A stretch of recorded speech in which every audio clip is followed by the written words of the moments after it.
Esse pacto e essa reconciliação com Cristo, ele envolve, né, o cumprimento justamente dos mandamentos que Jesus deixou. São dois que eu falei: amar a Deus sobre todas as coisas e o próximo como a nós mesmos. Nesse trecho também, nós temos os religiosos, os líderes religiosos judeus da época, que eles olham para a mulher e fazem críticas a ela. Criticam-na por conta do valor do perfume, que aquilo poderia ser vendido e dado aos pobres. Segundo o julgamento deles, né, aquilo custava muito caro, estava sendo desperdiçado. Esses líderes religiosos dessa época aí são como muitas pessoas hoje. E aí eu separei aqui um exemplo. A nossa sociedade, ela é uma sociedade que ela precisa de reconciliação.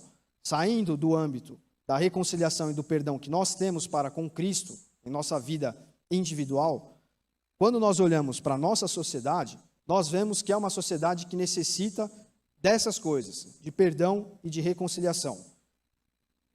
E aí eu separei dois exemplos aqui, que estão justamente nesse texto aí. São os materialistas, as pessoas que estão apegadas à riqueza como esses homens estavam. Eles não viram aquela situação pelo lado humano, pelo lado espiritual. Eles olharam simplesmente assim: essa mulher pegou um vaso de perfume caro, e esse dinheiro que ela gastou para desperdiçar, e esse dinheiro que ela gastou com isso, ela poderia ter comprado aí coisas para os pobres, para os famintos. E esqueceram totalmente do valor, da devoção que ela estava demonstrando para com Jesus através daquele ato. E nós temos hoje em dia pessoas que transformam a sociedade numa guerra. Então, justamente por conta de riqueza, por exemplo, foi o exemplo que eu peguei aqui.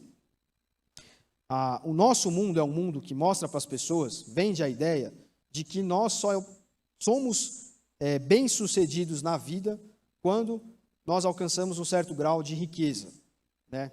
Quando a gente fala assim, pensa numa pessoa bem-sucedida, todo mundo sempre pensa em alguém que tem muitos bens, imóveis, etc.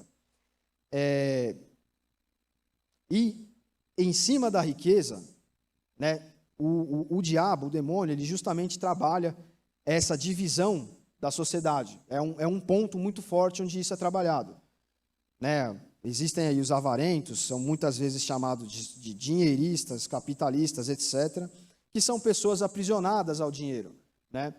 O objetivo de vida final dessas pessoas é justamente perseguir algum nível de riqueza. A pessoa vive para isso, vive em função disso. E muitas vezes a gente se engana quando a gente pensa que só quem é muito rico faz isso.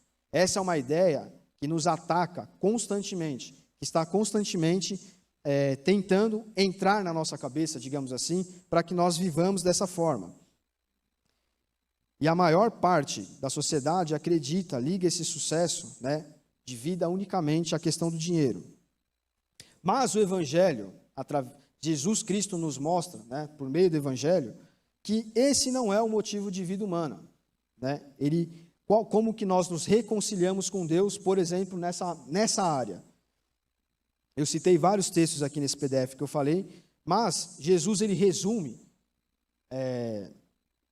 essa parte aqui, essa questão do Evangelho, dizendo que nós devemos buscar a sua bondade, o seu reino, confiar que as coisas nos serão dadas, né? As nossas necessidades serão atendidas. Então, essa é uma chave que o mundo não entende, mas que o Evangelho traz. Você não pode focar nessas coisas. Você foca em servir a Deus, em obedecer a Deus, e as demais coisas serão acrescentadas. As pessoas materialistas também acham que a justiça social, né, os que criticam essas pessoas avarentas, acham que a justiça social também, só o assistencialismo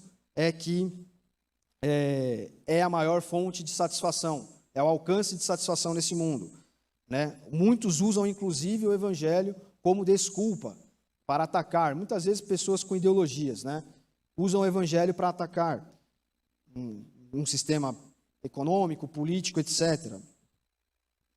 Mas Jesus nos diz que uma vida ao lado dele não se trata disso. Como nós vimos até nesse texto aí mesmo. Os pobres nós teremos sempre conosco. Mas uma vida com Cristo, nós não sabemos até quando nós vamos ter. Nós não sabemos quanto tempo estaremos aqui. Então nós devemos prestar atenção nisso. Eu estou citando esses exemplos aqui para mostrar assim, como o mundo tenta fazer a reconciliação da sociedade. Uns lutam para ter, outros lutam para tirar de quem tem e distribuir a quem não tem. Essa reconciliação nunca vai funcionar. Por quê? Porque a verdadeira reconciliação está no Evangelho, onde Jesus fala, você não busque a riqueza deste mundo, isso não te basta. Busque as coisas de Deus e as demais coisas vai te ser acrescentada. E fala para quem busca, essa justiça social, fala, os pobres, eles sempre estarão com vocês. Nós precisamos ajudar com o espírito cristão. Mas o nosso foco não deve ser esse. O nosso foco deve ser a salvação da alma. Porque as demais coisas nos serão acrescentadas.